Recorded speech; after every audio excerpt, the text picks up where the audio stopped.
Welcome to another episode of Global Health Dialogues with Princess Dina, where we explore the people, policies, and partnerships shaping the future of health equity. Today, we are honored to speak with one of the world's leading voices in pediatric oncology, Dr. Carlos Rodriguez-Galindo, Executive Vice President and Chair of the Department of Global Pediatric Medicine at St. Jude Children's Research Hospital and Director of St. Jude's Global.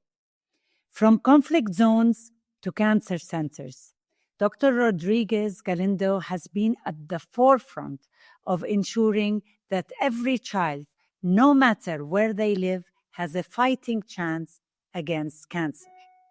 As we speak, approximately 400,000 children and adolescents between the ages 0 to 19 are diagnosed with cancer.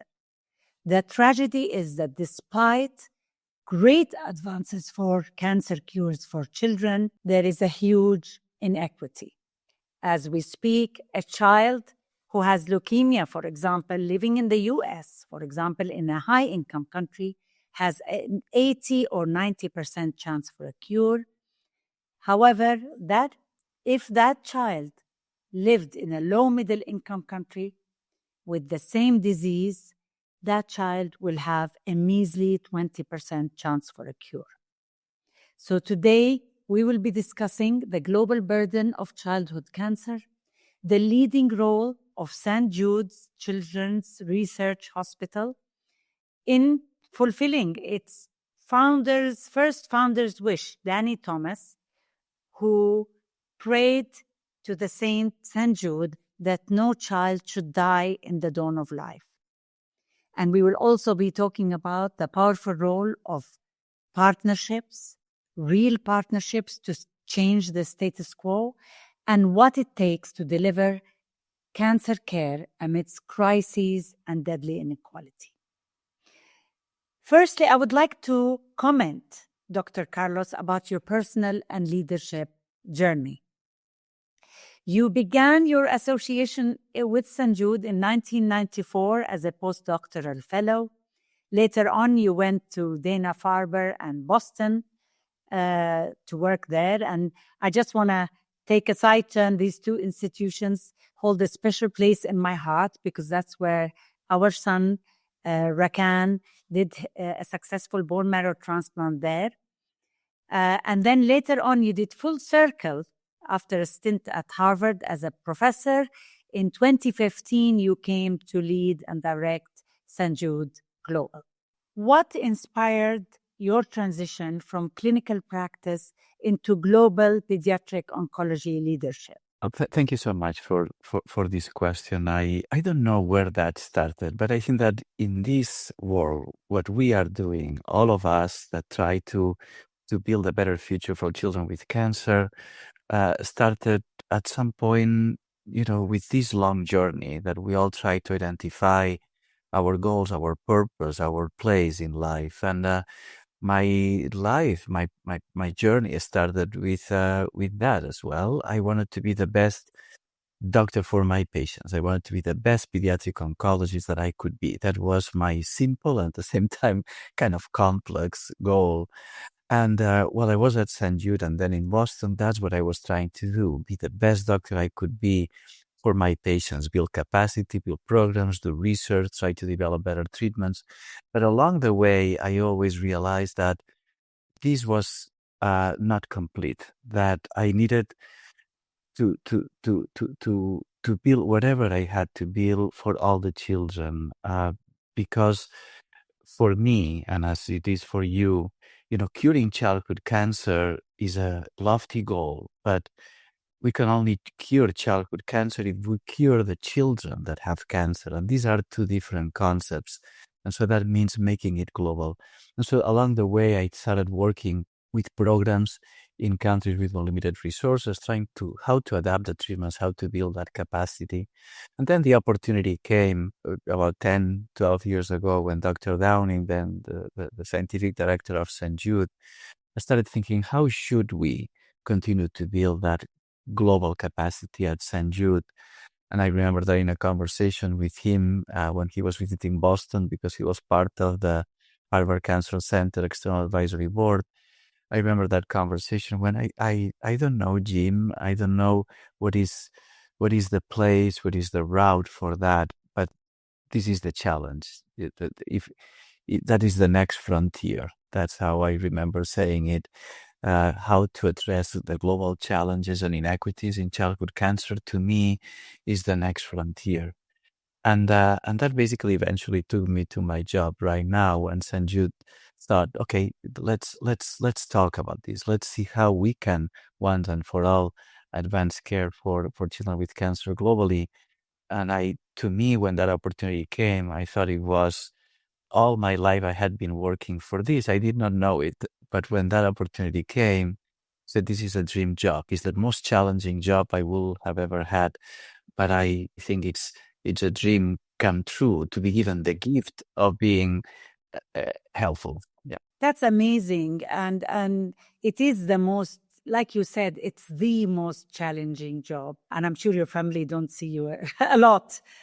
We'll have a chat with your wife or another time, but it's also the most meaningful job. And I'm so glad that you took that challenge, because really the children of the world need you.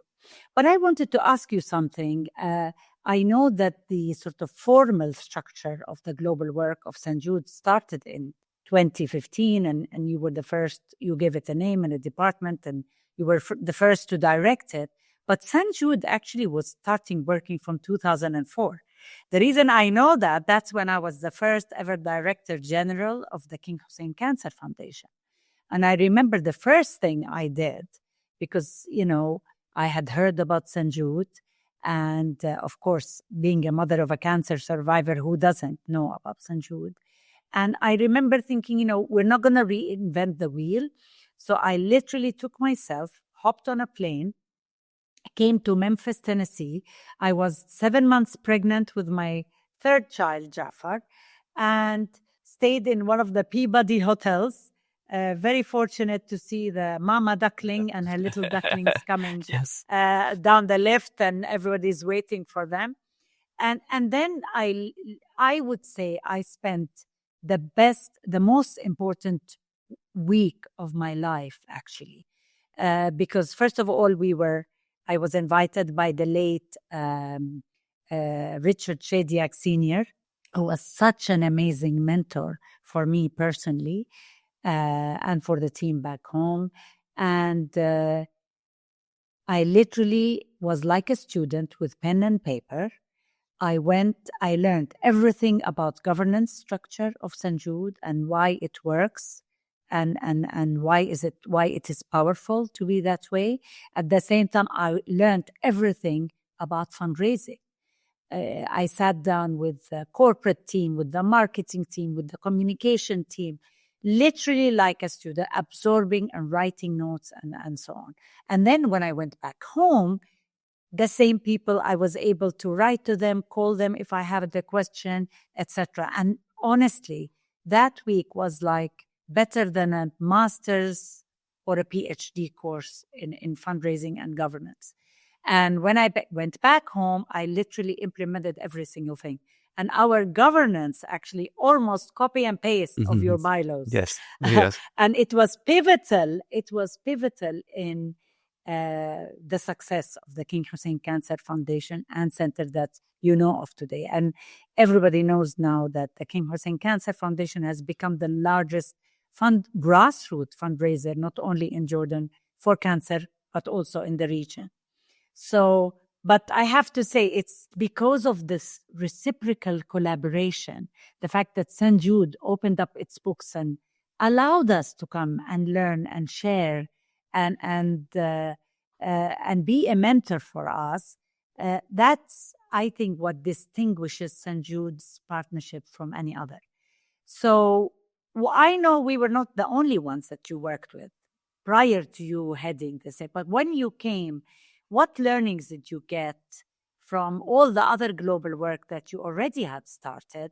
And what other sort of systems in place and learnings that you took to this new St. Jude Global in order to implement better cancer care in low middle income settings. Yes. What were the pillars of your Yes, program? yes, etc.? yes. You bring up a very important point. So, yes, exactly. As you said, St. Jude had been committed to advancing care globally and address some of these disparities for many years. Actually, the first programs started in the 1990s. But let's remember that during those years, the global health agenda was mostly focused on infectious disease, HIV. We're in the middle of the HIV pandemic, so HIV, TB, malaria. And so for an institution like St. Jude to start working on addressing global disparities on childhood cancer was kind of unique. And so the program started as a philanthropic humanitarian effort, working one-on-one with different organizations, with hospitals, with foundations, trying to somehow replicate the St. Jude model, which is that symbiotic relationship between a not-for-profit organization that dedicates resources, intellectual capacity to patients globally, but also with a foundation, with ALSAC, that grassroots movement that inspires so many around the U.S. and around the world to dedicate resources and time to children with cancer. So that was a unique model. And so in 2004, when you came to St. Jude, you were able to experience that model. And so we used to call it then the twinning partnership. So we twin, and so twins are twins for life. You do not split twins. So we have the same genes, we have the same passions, the same habits. And so for us, that twinning relationship meant a lot. And as we then grew, and then in 2015, we had to make a change. The change was not to undo anything. The change was just to think, how can we scale it up? How we can make this a true global movement? How can we bring that twinning partnership to a global partnership that will accelerate, would disseminate, would scale up? And so one of the lessons that we took was this: we would never sacrifice the relationship with our partners, with the institutions, the medical institutions, or with the foundations.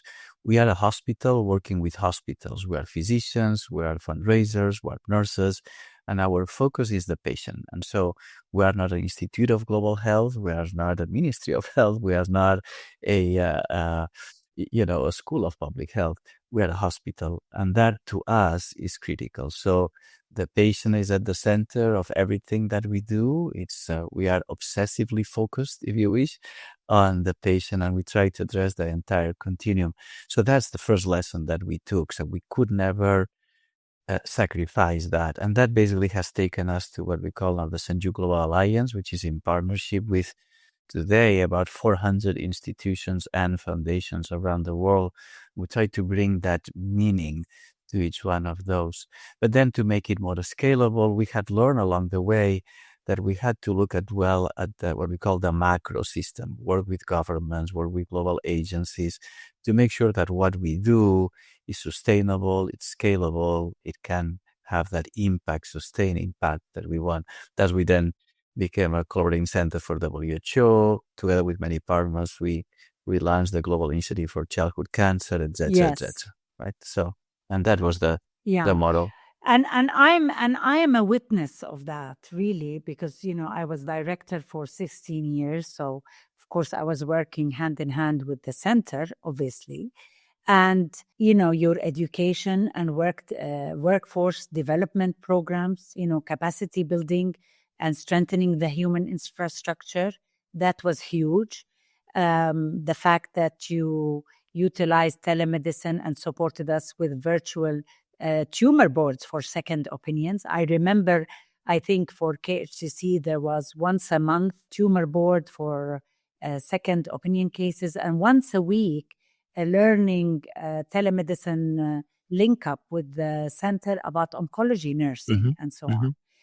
You even helped us you even opened up your hospitals to give fellowship programs for our doctors so they can be exposed to best of the best. So that's really huge. And also, let alone, of course, the fundraising support that I spoke about. And I want to say that our partnership continues to this day. Last of which you co-chaired the gala for fundraising in Washington, D.C. So, that's what I love about St. Jude, is that your partnerships are very invested, very committed, and really outcome oriented, like you said. Because if you feel that St. Jude wants what's best for the patient, they want to make a difference. And with your partnership, certainly that was the case.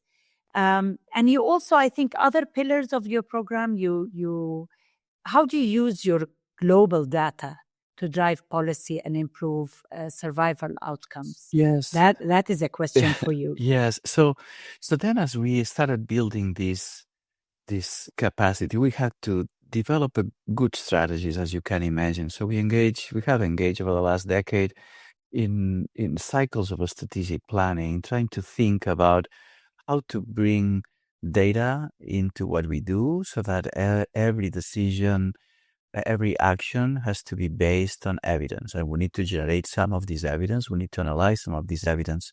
And so through St. Jude Global and through our Department of Global Pediatric Medicine, we have created processes, tools, platforms that allows our partners and us to identify or define the problem a little bit better, then design the interventions that might be needed, and then implement those interventions. So it's an entire process that brings different kind of research methodologies into that continuum. But part of that includes as well policy. So we have policy science kind of driven interventions that we do at a national level, working as well with governments to identify the right interventions through policy making and stakeholder engagement. So that's when, research, science, knowledge generation is important as well in global health. So we just need to define the field. We need to create those opportunities and then implement changes based on that. That can be, from patient data to policy data to health systems data to, health services data. And that entire continuum is critical.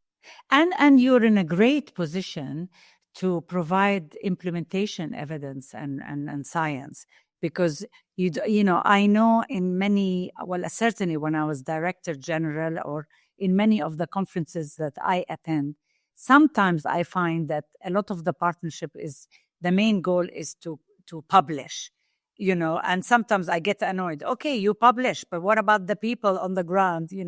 Are we going to do something about it? But in St. Jude, I feel like you do the full cycle. Like you said, you do the practical stuff, you help the people on the ground, you mentor them, you support them, etc. And then you publish and utilize the data to share. And what's so amazing, you have created solid global networks in every single region. I know in my region, we have KHCC, we have the Lebanese Cancer Center and other centers collaborating in a big way, supporting each other, sharing knowledge, and so on. What success stories do you have and lessons from partnerships, whether in Africa, Latin America, different regions of the world? Can you give me some examples or tell our listeners with some real life examples? Yes, obviously I'm very proud of some of the accomplishments that our community, is not about St. Jude, it's about our partners, have been able to accomplish. And I think that when I see the real success of the programs is because we have been able to bring multiple partners around the table, and that combination of working at the government level with the World Health Organization and other global agencies, with partners and foundations, that is when the magic happens. That's when everything happens. And we have many stories just to show that maybe, I started earlier, we were just talking about that macro system and the micro system, but we have so many examples of initiatives that started just with a conversation around the table with our partners because of a need that they exemplified. For example, in Africa, one of the main needs when we started working on some of the programs was, please help us, optimize guidelines. We don't know oftentimes which treatments to use based on what has been published. Can we come up with an adapted and adaptable platform that would allow us at any given time optimize the treatment that we deliver? So that initial conversation took us to what today is a huge global platform that we call ARIA, that we developed at St. Jude together with SIOP, IPSO, PROS, and CCI with parents organizations. And now we have a platform that provides adapted guidelines for everyone, whatever that person might be. And that may be an example of how to bring a conversation with a group of stakeholders to a global platform that hopefully everyone can benefit. We have other initiatives that we have done at the bedside with, for example, early warning scores, how to identify children at risk of deterioration. We started the same, piloting a new model in Guatemala. We took it to all Latin America. And from there, actually, the Pan American Health Organization now uses those recommendations in their guidelines for governments. And we have many examples of taking things from the conversation with partners all the way to global engagements or to governments. And do you feel, for our listeners who don't know about the Global Initiative for Childhood Cancer, I just want to say that St. Jude co-launched with WHO in 2018 this initiative, this global initiative, with the goal of achieving at least 60% survival rate for children with 6 of the most common cancers. And as you have heard from Dr. Carlos, this, St. Jude, while St. Jude was doing a lot on its own before, but with this co-launching with WHO, it has positioned St. Jude as the leader globally and elevated its influence, shall we say, globally, to be talking to governments and other official people in this landscape to be able to make things happen. So what other things, where are we with that initiative now, would you say? You told us about 2 successes that you've done, one in Africa, one in Latin America. I heard about the platform for access to medicines that you have also launched, and you have committed 200 million over 6 years to that initiative. Where are we now? I remember hearing that KHCC King Hussein Cancer Center was to receive 1 million in free medication. Can you tell us more about that and who benefited? Yes, this is, thank you for bringing this up. This is a great initiative. And I said one of those challenges that we all have, as you mentioned. Probably everything started with a global initiative for childhood cancer as we tried to bring, 6 years ago, 2018, so 7 years ago already. So from that micro system to the macro level, how might we engage governments in a meaningful way? And that's how we started working with WHO, us and many other organizations, SIOP, CCI, many other organizations. At the end, we're close to 200 partners working on that. But we realized that if we wanted to make things sustainable, we needed to engage global agencies, and WHO completely embraced this proposal by all of us and has accelerated that global movement whereby governments now prioritize childhood cancer as part of their national cancer control plans. And so with that, then we started realizing that one of the main issues, we all know that around the world, is access to quality medications. And so, and this it's something that as we work through the GICC, I believe 80% or more than the countries that are engaged in this process have asked for a solution about this. And we all know that many children around the world right now, today, the majority of children actually that are receiving treatment for cancer cannot receive a continuous supply of medications. And in many times, the medications that they receive out of poor quality. So bottom line is that a number of years ago, we started thinking about this as well. What is the problem? Number one. Um, what is the solution?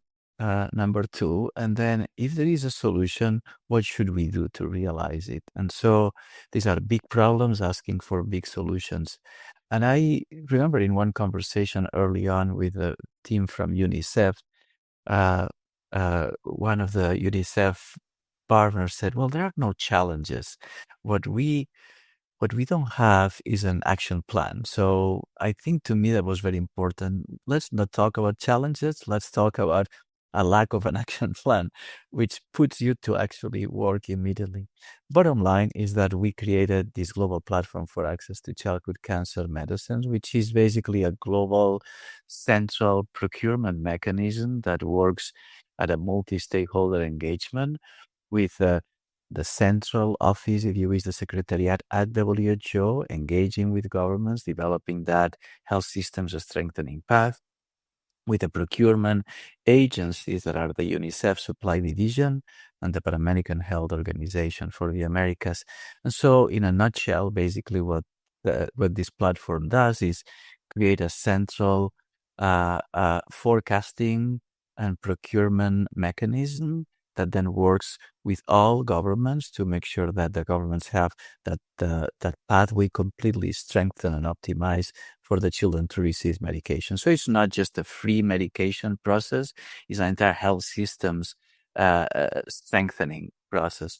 So, as you said, St. Jude committed to launch it as a proof of concept, $200 million over the next few years to make sure that we can show that this is possible.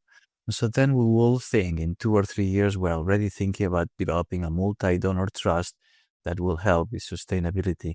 But in the first 3 years, we were planning to do 12 pilot in countries representing the different WHO regions.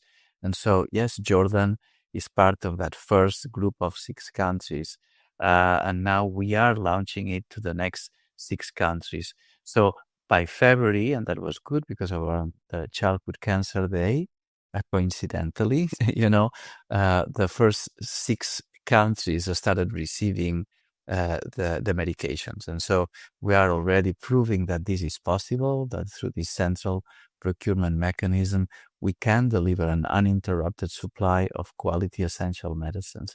And now we are starting with the next 6 countries, and hopefully we can scale it up over the next 5 years to up to about 50 countries, serving in total about 120,000 children by the time we complete that. So that's a good success story as well of the global community. Yeah. And I just want to say this is on top of the $15 million that you first paid into when you co-launched the initiative, correct? This is on top of that. Yes. So the Global Initiative for Childhood Cancer, as you know, is a separate initiative. We continue to support financially the Global Initiative with additional resources, but this is separate from the global platform. Yes. Well, it is amazing, not for St. Jude, not only just to lead, but also, to put money where, as you say, the saying goes, where its mouth is. The fact that you came in with the money to deliver and create proof of concept is so huge and so helpful that it will be difficult later on, or for others not to join. Really, I am sure once you start your multi-trust donor fund, people will join because people also love to be on a successful wagon. They like to ride on success as well. I just want to go back a little bit about the partnerships that you've had with cancer centers all over the world. And certainly our experience at the King Hussein Cancer Center and Foundation was such a model partnership that, to be honest, I haven't seen personally. I haven't witnessed elsewhere. What do you look for partners? I know when this is what I tell people when I was president of UICC and I was traveling globally. For example, I said, many centers in the world or countries, they sit down and wait passively for support. They think, we're waiting for this organization to come and do everything for us. And they don't realize that it doesn't work unless the local ownership takes place. And I think that's what happened at the King Hussein Cancer Center. Is actually, I saw the before and after, because when we first came in 2002, we had heard some rumors about St. Jude trying to help with the pediatric department and so on, and they were not happy, etc. And that's when I came in 2004, and then I visited St. Jude to learn what's going on and what's happening and learn about governance and fundraising, etc. So when we owned up to our part of the deal, then I felt that that's when, we fast-tracked the partnership and we went from strength to strength. And is this the kind of, what other examples of local ownership that you have experienced elsewhere successfully? Or what would you like to tell other cancer centers, the key issues that you would want them to prepare on the ground so that it can be, so they can facilitate the support that you are giving? Yeah, this is a good point, a very good point. We have a very open process for partnership. At the end of the day, I'm not trying to be arrogant or whatnot. We want to make sure that wherever there is a child with cancer, another catastrophic disease, St. Jude is there. So in a good sense, meaning that we have been able to influence the care that that child receives through different mechanisms, whether it's because we have strengthened the WHO relationship of their government or because we are present through partnership with the institution and the foundations. And so whatever there is an institution that is committed to the care of children with cancer, wherever there is a foundation that is committed to supporting those children, we're open to engage and support. And then as we start that process, it's a very bi-directional, relationship. We want that this relationship is very collegial, if you wish, but also that everything that we do is in a co-design exercise. We don't want this to be a top-down that doesn't build, trust and long-term relationships. So obviously, it's a process, but we want to make sure that we listen, that our partners are completely engaged in this process, and then we build capacity together. So we have multiple opportunities, as you know, whether it's through education, through some of the packages that I mentioned that help generate evidence and do implementation of some of the practices or the innovation. We do projects that require a bit more of a research engagement, and then with the foundation. So wherever we are, we always work with grassroots organizations, with foundations, with parents groups to make sure that that link happens. And so we are quite open on that, quite engaged, and we love to have that bi-directional relationship with our partners. Yeah. And we have certainly felt that. I mean, it is a two-way thing. How many staff do you have at this St. Jude Global Health? I mean, yeah. And how much money? Maybe you're not allowed. Maybe you're not allowed to say that. I may not mention the money, but I may just mention the staff. Yeah.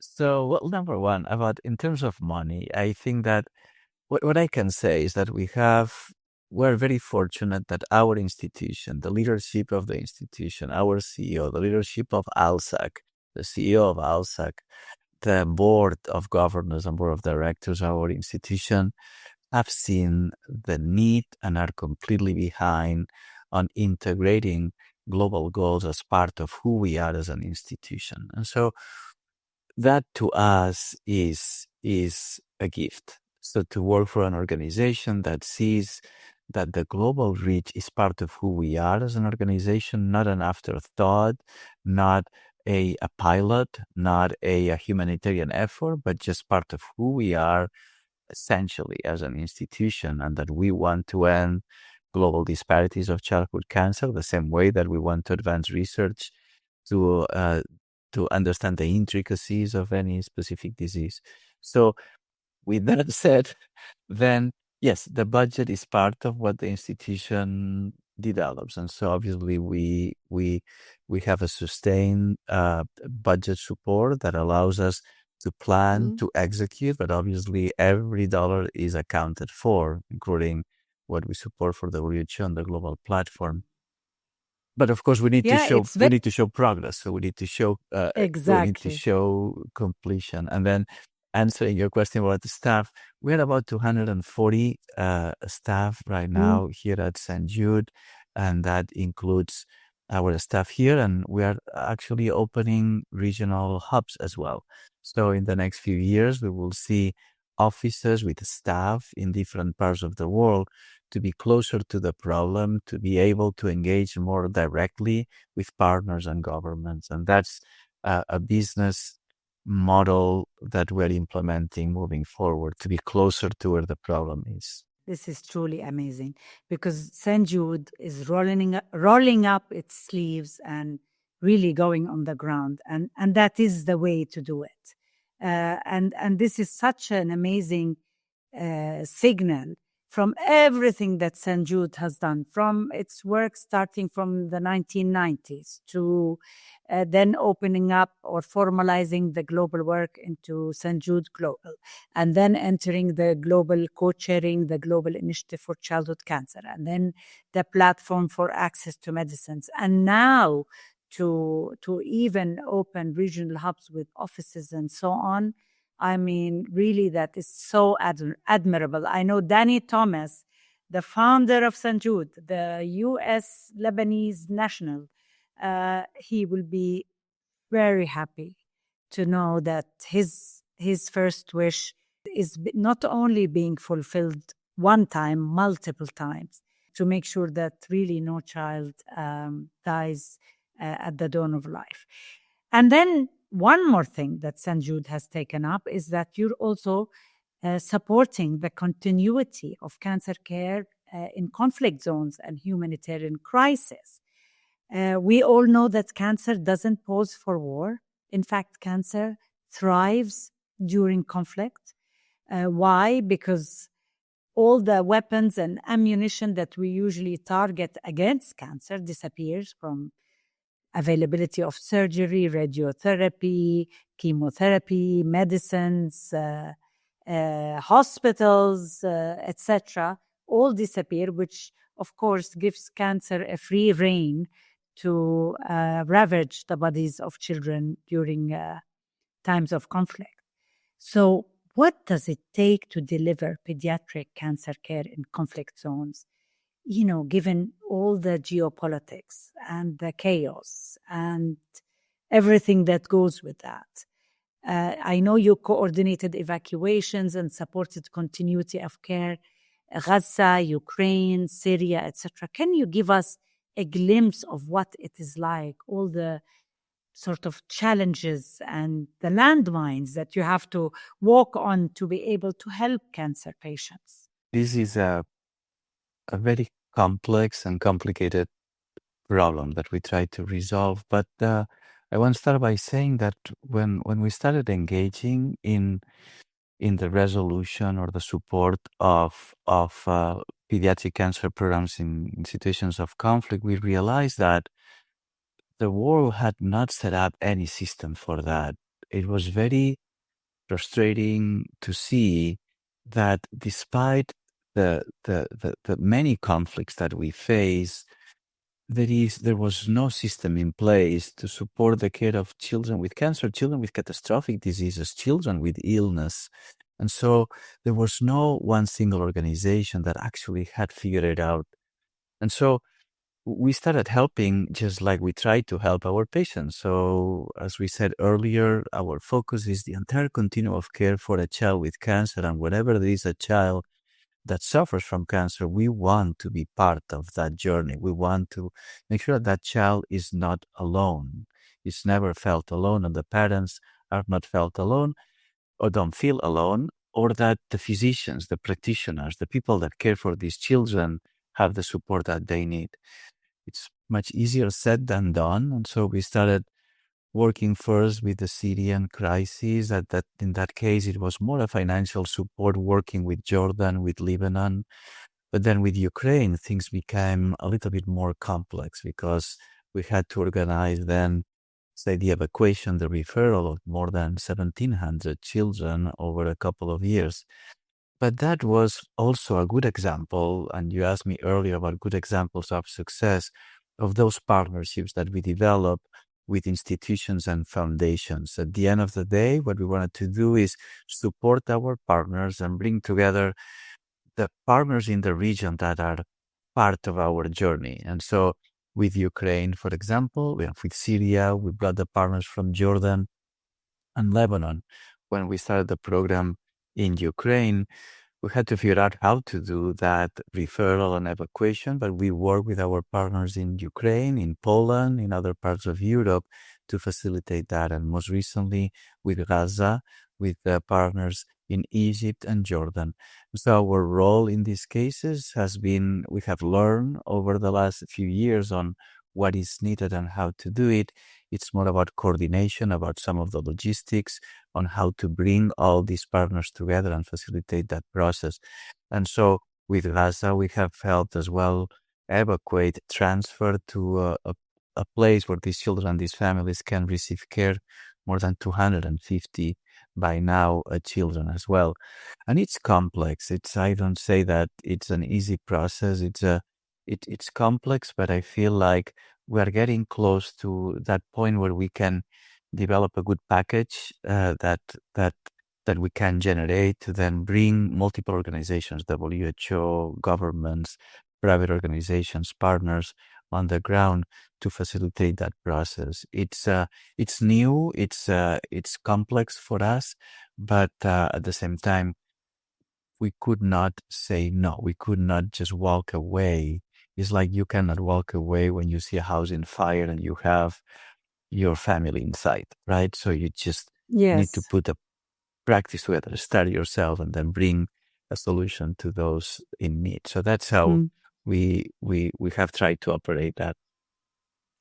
But like you said, picking up on what you said the Ukraine was complex, but also a success story because you had a lot of good.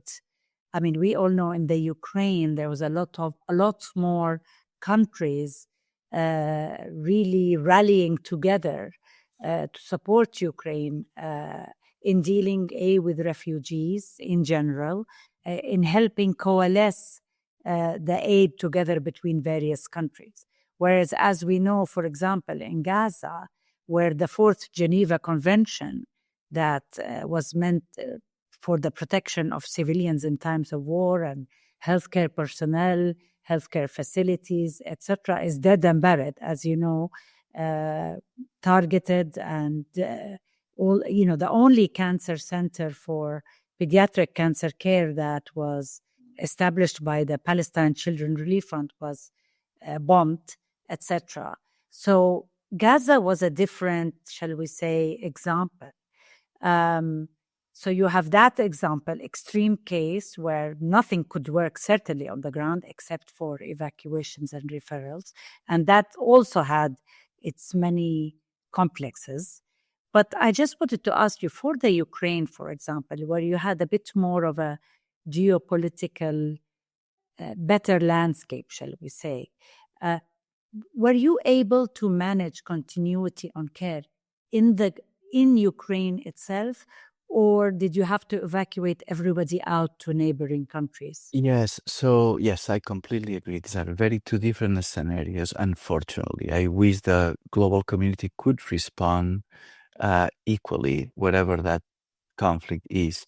In Ukraine, we had two differential factors. One was that the European Union and the European countries provided full refugee status to all these families. And so as these patients moved out of Ukraine, they would receive free care, free family support, full access to citizens' rights to these children and their families. And so for us, from that point of view, there was a net that was supporting these children and these families. throughout Europe. And so we work with many partners, governments, and professional organizations to help place these children across Europe, while at the same time supporting the capacity within Ukraine. Yes, many children were able to stay in Ukraine, but in the first year, 2 years, the majority of children with new diagnoses were offered the possibility of evacuating just because there was no possibility of predicting what would happen. And so many of these children would not be able to continue care. And so now the most of the children stay in Ukraine. Only those with unique special diagnoses or needs may be evacuated through the systems that we have in place through Poland, and then from Poland to other parts of Europe if needed. Gaza is very different, and we all know that the situation in Gaza is much more dramatic, with um, less respect for the rights of these children, these families, as we'd say, and much more complex, logistically complex evacuation process. As you can imagine, as you know, we work with the State Department, with the Israeli government, with the Palestinian Authority, and the governments in the region to facilitate this transfer. As we speak today, one child with a very advanced leukemia that required immediate transfer. As we speak, I heard this child probably now has reached KHCC, but it was through collaboration of all these three governments, the Palestinian Authority, Israel, and Jordan, to facilitate the transfer of these children through Israel into KHCC. And that's been a good lesson for us that, there is always goodwill everywhere. And so, and a child with cancer, um, uh, hopefully and almost always brings the best of us, whether it's at a government level, at a practical level, on the ground. I think all of us try to rally behind these children. And this has been a good story as well for Gaza, for Ukraine, or for Syrian refugees. Yeah, but definitely the numbers from Gaza have been very little compared to elsewhere because of the difficulties and, the genocide taking place there. But anyway, I just wanted to ask you, given now your experience from the Syria conflict, Ukraine and Gaza, and we all know that the infrastructure for humanitarian relief during times of conflict actually has always been not focused on non-communicable diseases. So we're talking here about cancer patients. There wasn't much in the systems in place for diabetes patients and other kind of, like you said, catastrophic diseases. So now that you are with the Global Health Initiative for Cancer, are you able now to put systems in place or to advise globally and advocate for, like you said, not after the fact system, but integrated systems that help children with cancer so that we automatically, or the people with any conflict that takes place, people on the ground and humanitarian organizations and governments know that what needs to be done and what are the pathways and the things, the do's and don'ts, shall we say? Are we closer to that? Yes, yes and no. Yes, in the sense that the last few years, I think that the community, including us, WHO, governments, and other organizations, have, I believe, we have started to put a process in place that can work in many scenarios, not in all the scenarios, but also the realization that this takes many actors, that we need to involve global agencies, refugee agencies, governments, medical institutions. And I said what we learned from Ukraine allowed us to immediately start acting whenever the war in Gaza started. So immediately within 24, 48 hours, we had already the skeleton of what eventually became that effort to evacuate all the children with cancer from Gaza. So again, we have all learned during this process because there was this huge gap in knowledge. It's complex because it's not always easy to replicate what you see in Ukraine with what we see in Gaza and maybe later on in other areas. But I think that we need to continue to work towards that and figure out who's responsible for what. It requires us assembling a team that involves international relief organizations, international organizations such as WHO, institutions like St. Jude and others that can help with the logistics and the continuity of care. But it's complex because not the same principles and practices can be applicable everywhere, as you know. Yeah. Here, everybody should really uphold the Geneva Convention in all conflicts, civilians and healthcare personnel and facilities and humanitarian organizations, they should be protected. And I think this is where, personally, I felt a little bit disappointed, hugely disappointed, that a lot of the global health communities that I knew, they were silent in terms of, we should all be up in arms saying, please, for whoever it is, even for the devil incarnate, the Geneva Convention should be upheld without question so that civilians are not affected. But that's another, that's a call for the world, really, and for the global health community to voice that voice loud and clear. If you had one message to give to governments and donors and global health leaders about childhood cancer, what would it be? I think that you started by using the word rights, and so referring to the rights of children during the times of conflict. And I like to always, as we engage with governments, also use that word, the rights of children, the rights of children to a better future, the right of children to a cure, the right of children to a life. And that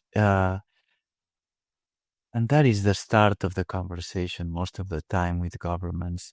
I then usually like to make sure that governments see that there is a path forward, that this is not just a pie in the sky, that we have a solution for this, that for children with cancer and other catastrophic diseases, there is in fact a way to move forward. We have shown that there are processes and systems that can be placed to increase the capacity to strengthen the health systems at a country level. We have also shown that investing in childhood cancer is cost effective, that investing in childhood cancer actually for a government generates a return of investment. If we use those terms as well. And so in some modeling that we did a number of years ago, we showed that every dollar that we invest right now, a government, in strengthening care for a child with cancer will come back multiplied by 3 in a few years, because we're saving lives of the children that represent our future. And so therefore that there are sustainable models that can be implemented and that this actually can change the world. And so for governments, I always tell them there is a problem, there is a solution, and we are here to help you implement that solution. So, and I think this is exactly what the lady told you when you were thinking about access to medicine. She said, we don't have challenges, but we don't have an action plan. Yes. And this brings us back to the importance of national childhood cancer plans. And I know St. Jude supports governments to do that.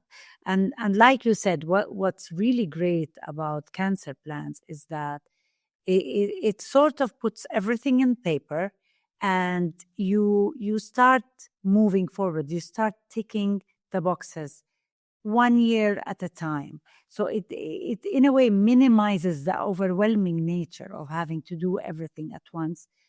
And it helps you feel that it's doable and that you can move forward. Talking about man-made disasters like wars and crises, I know that for pandemics, St. Jude stepped up to deal with COVID-19. Because I remember thinking, as a mother of a cancer survivor, when everything shut down and nobody knew what was going on, etc. I remember thinking, oh my goodness, what happens with families who have children, and adults also fighting cancer at this time. So, what did St. Jude do? I know you took leadership in that. Can you tell us more about that? Yes, it seems like it was long time ago and it was yesterday. Yeah, I know, Yeah. I know. And so it was one of those challenges that came overnight and we had to figure out, okay, now how are we going to respond to this? And so we recognized the same, that you see parents, providers, patients were a little lost. And so we immediately came up and with, okay, let's put together a global solution, a global platform. We created that the Global Observatory for COVID in Childhood Cancer, a place where first we created this registry. We work with SIOP, with many international organizations to create a registry that actually had a dashboard that anyone could monitor constantly what was happening with the number of patients, the outcomes, about prognostic factors, etc., etc. So we created that knowledge generation kind of platform, as well as a repository of information, trying to keep everyone up to date with what was happening, what were the new regulations, the new recommendations, and that was as well an opportunity as well to educate. And so our partners in Mexico came up with that after a few weeks, a few months. They said, cancer cannot wait, neither can we. And so that was basically our mantra. During COVID, cancer would not wait, so we could not wait either, right? So we had to continue to work and develop a response. And hopefully that created an opportunity for everyone to be together on the response against COVID. Yeah. Yeah. Fantastic. And now we have, thanks to St. Jude, we now have a model globally Yes. to emulate for other pandemics. Yes. That's amazing. Yes. So, on a personal reflection, what has been one of your most humbling or, let's say, hopeful moments in your global health journey? One that made you feel that despite all the challenges and the work and the travel, etc., that it's all worth it. Yes, and so thank you. I there's a story that I believe I have shared before. So, but I remember a number of years ago, I was talking with Professor Macera, who's a very well-known pediatric oncologist from Italy, now retired, who actually was the first one, probably in the 1980s, to start working with cancer programs in countries with limited resources. And so in the 1980s, he and his team started helping Nicaragua, which, as you remember, in the 1980s, Nicaragua and many countries in Central America were embedded in these devastating civil wars. And so I asked him, why in the 1980s? Why did you, of all places, decided to help cancer programs in Nicaragua, a place that was actually devastated by an ongoing civil war? And he told me that story that I have never forgotten, which is, and that changed completely how then I started working at a global scale. And so he told me the story that was in 1986 on Christmas Eve at Hospital La Mascota in Nicaragua, in Managua, that the director of the hospital, a pediatrician who also was a poet, Professor Silva, every night would just do rounds before going home. And during the days, if there was a child that could not be cured because of a devastating injury or because of cancer, he then would mark a cross next to his door so that the nurses, the other doctors would know that they could not dedicate resources to that children in a hospital in the middle of the war. Resources were very limited. And so day after day, night after night, he had to place a cross, mark a cross to any child that would come with cancer. That was 1986. In St. Jude, probably were curing already 60 or 70% of all the children with cancer. And so on Christmas Eve, as he was going home to be with his family, he just was walking in the halls and he noticed a young kid just tugging on his white coat, and he turned around and he recognized a 5 or 6 year old boy who, the day before, a couple of days before, he had diagnosed with acute lymphoblastic leukemia. And then he marked a cross next to his door. But most importantly, he also realized that this kid was an orphan that had lost both parents in the war. And so he was alone in the hospital with a diagnosis of leukemia, and he was going to die. And so he turned around and asked the child, "What do you want, my son?" And he said, "Please tell someone that I am here." And so that thing, "Please tell someone that I am here," is what made Dr. Silva realize that he could not continue to do what he was doing. He had to call for help. And so he called some friends in Italy that had been there a few weeks before. And those doctors actually responded to that, did not say, "Well, this is an area, this is a war zone, it's impossible for us to build that capacity." But yet these doctors, Professor Maced and others, decided, we're going to come, we're going to help. And to me, that "please tell someone that I am here" is the call that every single child anywhere is calling every day.